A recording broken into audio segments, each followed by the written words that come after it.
Good morning student, welcome back to our channel Pragati NCERT tutorial में। कैसे हैं आप सब लोग? आई होप कि आप सब लोग बहुत ही अच्छे होंगे, मस्त होंगे, स्वस्थ होंगे, अपनी पढ़ाई अच्छे से कर रहे होंगे। तो आज हम करने वाले, आज हमारी जो हिंदी ग्रामर चली हुई है उसकी जो है 3rd क्लास है। ठीक है, आज हम व्यंजन के बारे में पढ़ेंगे। और शुरू करने से पहले कहना चाहूँगी, जो भी नया स्टूडेंट चैनल से जुड़ रहा है, चैनल को सब्सक्राइब करिए, बेल आइकन को प्रेस करिए, जिससे क्लास की नोटिफिकेशन आपके पास आती रहेगी।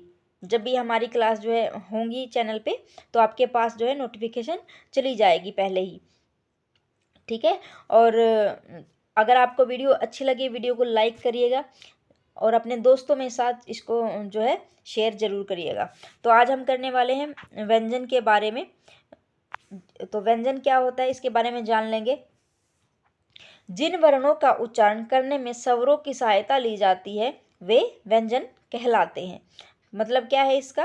मतलब जो भी वर्ण हैं उनको बोलते समय मतलब उनमें स्वरों की सहायता ली जाती है, बिना स्वरों की सहायता से वो नहीं बोले जाएंगे। ठीक है, जैसे हमारे क, ख, ग, घ, इसको हम जब लिखेंगे तो कैसे लिखेंगे? क प्लस अ, तो ये अ हमारा क्या हो गया? ये हो गया स्वर।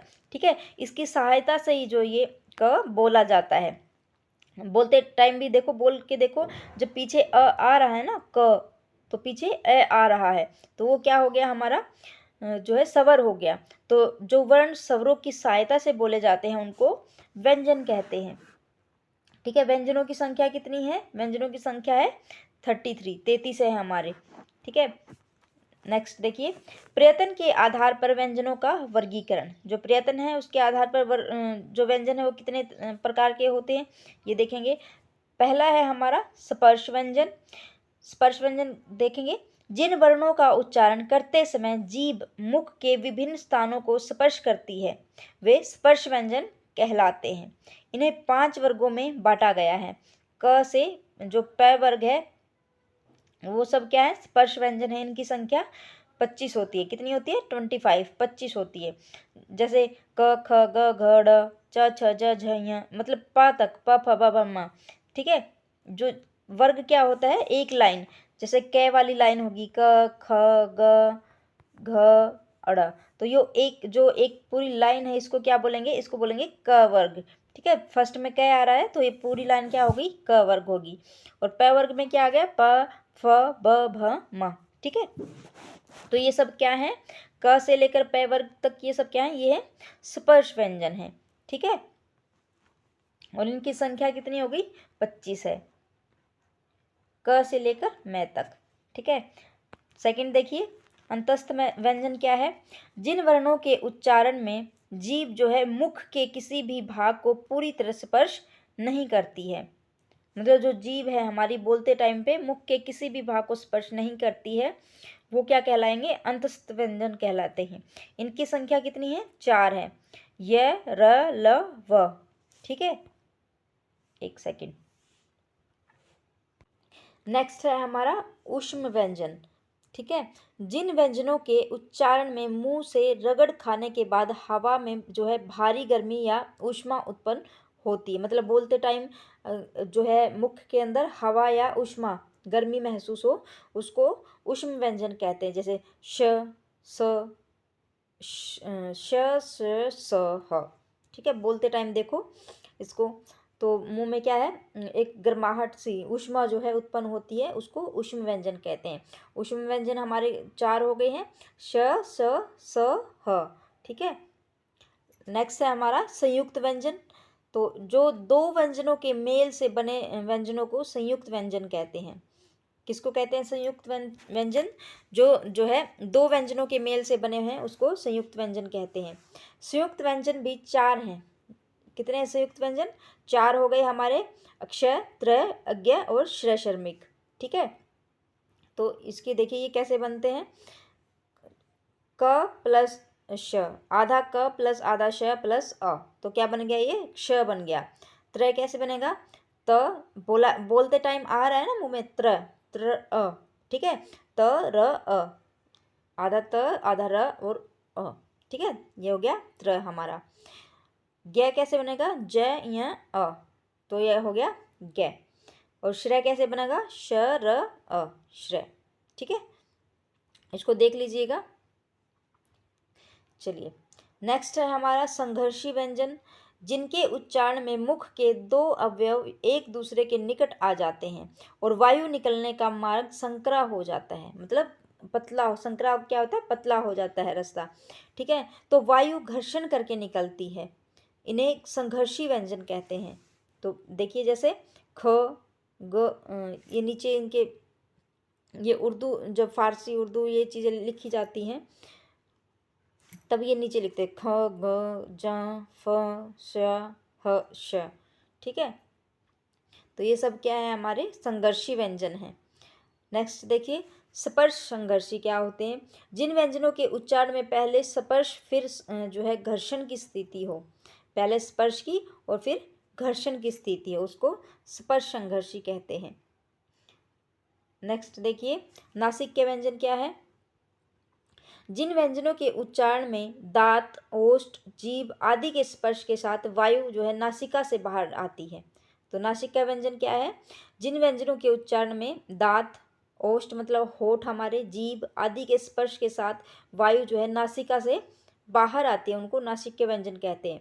जैसे ड, न, म, ण, न, य, ण। ठीक है, अब देखिए, हमें ये करने बचपन में कभी किए थे ये चीज़ें, अभी कर रहे हैं हम, क्योंकि तैयारी करनी है तो हर चीज़ हमें सीखनी पड़ती है। ठीक है, तो शुरू से ही शुरू होती हैं सारी चीज़ें।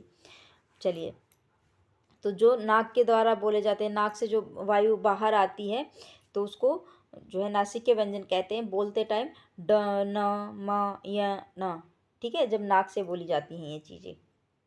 चलिए, नेक्स्ट है पार्श्विक व्यंजन क्या है, जिन व्यंजनों के उच्चारण में मुख दो अंगों के मिलने से वायु मार्ग अवरुद्ध होने के कारण जो है, अवरुद्ध होने के बाद होता है, जैसे ल। ठीक है, पार्श्विक क्या है, इसमें पूछ लेंगे कि कौन सा पार्श्विक व्यंजन है, तो जो ल हमारा है वो पार्श्विक व्यंजन कहलाता है। ठीक है, नेक्स्ट देखिए, लुंठित क्या है, जिनके उच्चारण में जीभ बेलन की भांति लपेटा खाती है। जो इतना तो नहीं पूछेंगे इनकी परिभाषा, लेकिन ऐसे पूछ लेंगे कि जो लुंठित व्यंजन है वो कौन सा है हमारा। ठीक है, जो है उत्क्षिप्त व्यंजन कौन सा है, ड, ढ। ठीक है, जो हमारा पार्श्विक व्यंजन है वो कौन सा हो जाएगा, तो ल। ऐसे इस चीज़ के बारे में पूछ लेंगे, डेफिनेशन ज़्यादा नहीं पूछते हैं, लेकिन फिर भी कुछ नहीं पता होता है। ठीक है, एग्ज़ाम वालों का जो सीबीएसई की तरफ से होते हैं, ठीक है, उनका कुछ भी नहीं पता होता कि वो क्या पूछ लेते हैं। ठीक है, तो हमें हर चीज़ जो है उनकी अच्छे से तैयार करके जानी है। तो आप, मैंने इनकी परिभाषा भी लिख दी है, वो भी आप देख लीजिएगा। लेकिन ज़्यादातर तो यही पूछा था कि पार्श्विक व्यंजन कौन सा होता है। पार्श्विक व्यंजन हमारा हो गया ल, लुंठित व्यंजन हो गया हमारा र, उत्क्षिप्त व्यंजन हमारा हो गया ड, ढ। ठीक है, और अर्ध स्वर क्या है, जिन वर्णों के उच्चारण में अवरोध के आधार पर स्वर व व्यंजन के बीच का हो। ठीक है, तो क्या हो गया मेरा, अर्ध स्वर क्या है, य और व। उच्चारण के स्थान पर व्यंजन के भेद, इसके बारे में जानेंगे। स्वर यंत्रमुखी, जिन व्यंजनों का उच्चारण स्वर यंत्रमुख से हो उसे स्वर यंत्रमुखी कहेंगे, जैसे ह और स। ठीक है, नेक्स्ट देखिए, जीवा मूल्य क्या है, जिनका उच्चारण जीभ के मूल भाग से होता है, जैसे क, ख, ग, ज, फ।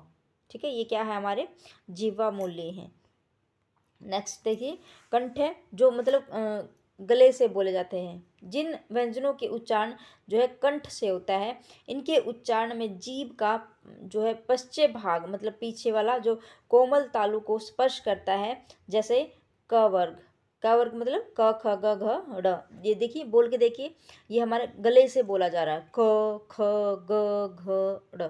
और जो पीछे की, जो हमारे जीभ का पीछे वाला भाग है, वो पीछे जो है कोमल तालु है उसको स्पर्श करता हुआ हो रहा है। ठीक है, तो जो कै पूरा कै वर्ग है, कै वाली लाइन है, वो क्या है, कंठ है।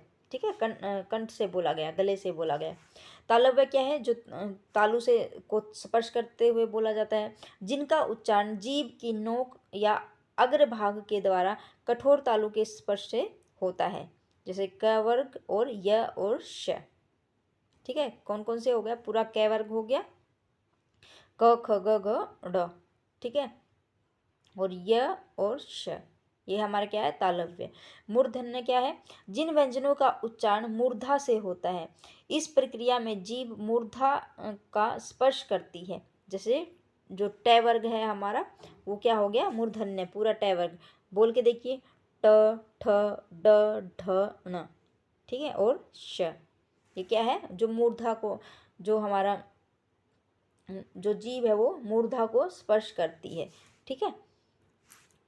नेक्स्ट देखिए, वर्त से क्या है, जिन ध्वनियों का उद्भव जीभ के द्वारा जो है वर्ष या ऊपरी मसूड़े के स्पर्श से होता है। जैसे न र ल, न र ल, बोल के देखिए, ये हमारी जो जीभ है वो मसूड़े के ऊपर जाके जो है टच कर रही है।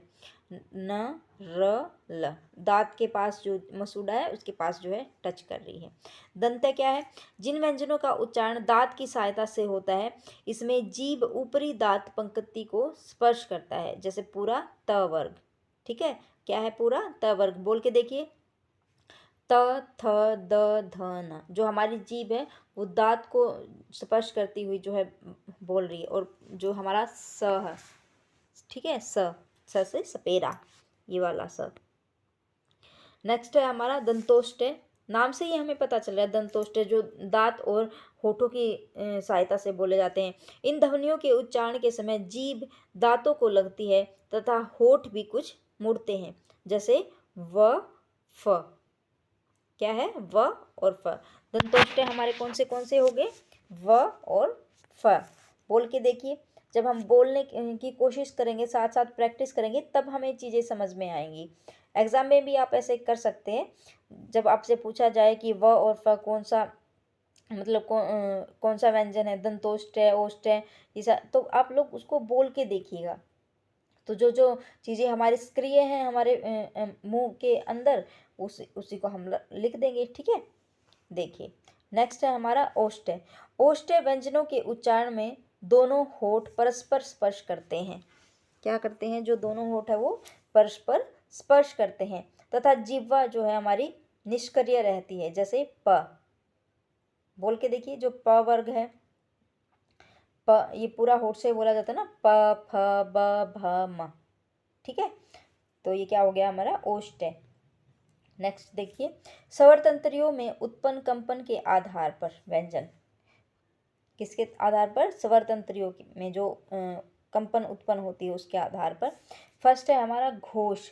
जिन ध्वनियों के उच्चारण के समय में स्वर तंत्रियां एक दूसरे के निकट होती हैं और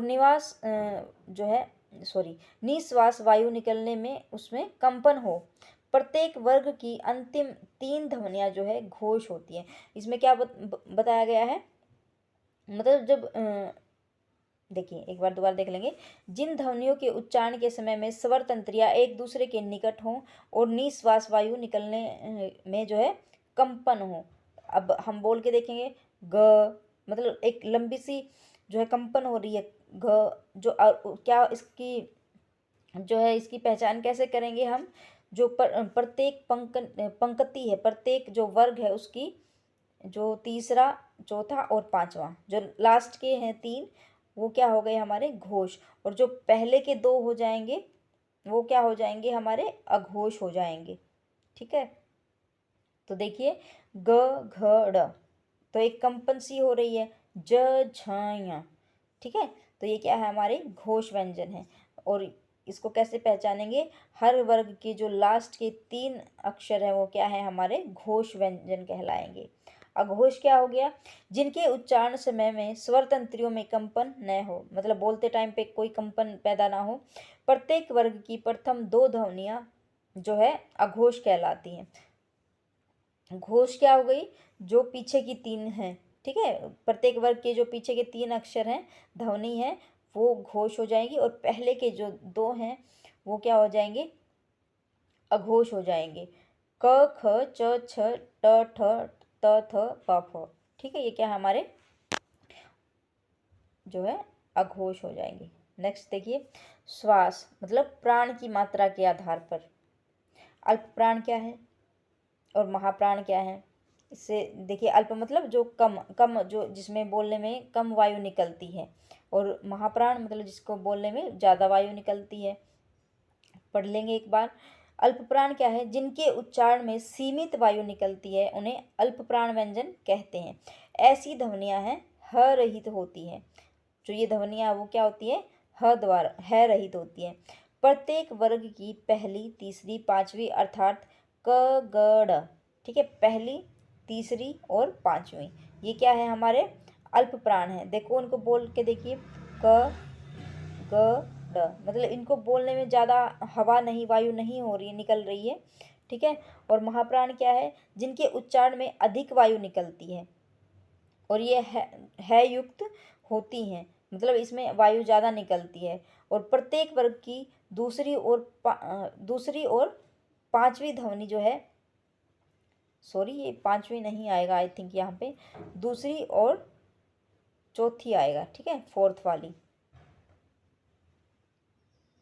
या दूसरी तीसरी आता है, एक सेकेंड, जिसमें इसमें तो ये क आ गया, तो इसमें आएगा ख, ठीक है, ख हो गया सेकंड हमारा, ग थर्ड हो गया, इसमें आ जाएगा, और घ इसमें आएगा, तो ये यहाँ पे फोर्थ वाली होगी, ठीक है। जो दूसरी और चौथी हमारी होगी ध्वनि, वो क्या होगी? वो महाप्राण होगी। और पहली, तीसरी और पांचवी हमारी हो जाएगी अल्प प्राण में, जिसमें बोलते टाइम हवा जो है ज़्यादा नहीं निकलती है, ठीक है, और जिसमें ज़्यादा हवा निकलती है वो महाप्राण।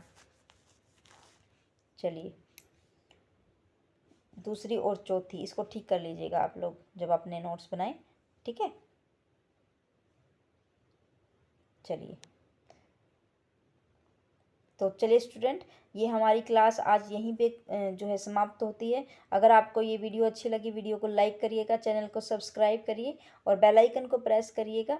अपने दोस्तों में जो है शेयर ज़रूर करिए, ठीक है। और जो ये हम इसमें करवा रहे हैं, हमारी एनसीईआरटी जो एसएसटी के चले हुए हैं, हमारी एनसीईआरटी जो थ्योरी क्लासेस है वो कंप्लीट हो चुकी हैं। अभी नोट्स के जरिए रिवीजन चल रही है। साइंस की क्लासेस भी हमारी चल रही हैं। धीरे धीरे हर सब्जेक्ट की क्लासेस आपको अपने इस चैनल पे देखने को मिलेंगी, ठीक है।